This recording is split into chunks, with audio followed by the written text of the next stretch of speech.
Voici une capsule sur la recherche d'une valeur manquante à l'aide du produit croisé. Donc, on peut se servir du produit croisé pour trouver la valeur manquante dans une proportion. Si on regarde le premier exemple, donc nous avons x sur 30 est égal à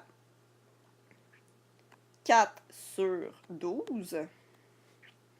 Et nous cherchons donc pour quelle valeur de x sur 30 sera égal à 4 sur 12.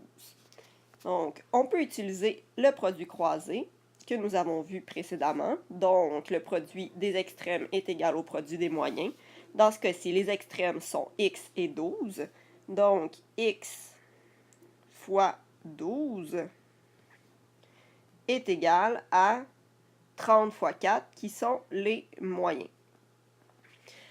Nous avons donc déjà vu que lorsque nous avons une variable, une inconnue, donc x ici, nous devons écrire la valeur numérique en premier.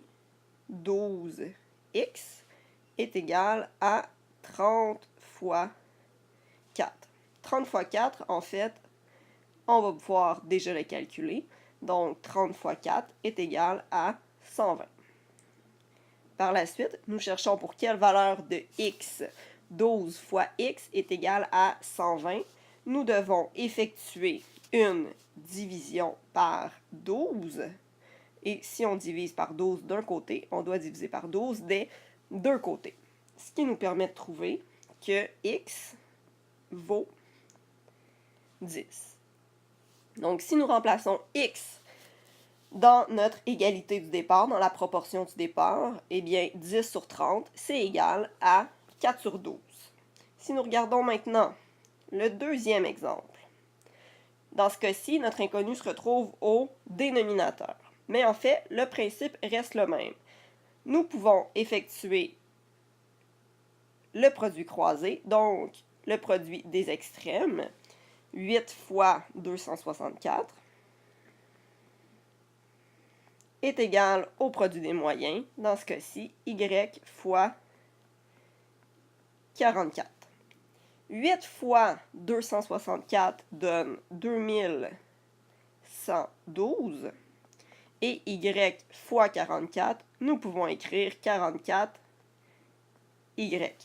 Maintenant, nous cherchons pour quelle valeur de y. Y fois 44 donne 2112. Nous devons alors diviser par 44. Et si nous divisons par 44 d'un côté, nous divisons par 44 des deux côtés. Ce qui nous permet de trouver que y est équivalent à 48. Et comme une égalité peut se lire dans les deux sens, si nous préférons, nous pouvons écrire y égale 48, puisque la lecture sera ainsi plus facile. Bref, les deux façons ici démontrées nous permettent de trouver une valeur manquante à partir du produit croisé, peu importe que la valeur manquante se retrouve au numérateur ou au dénominateur. Merci!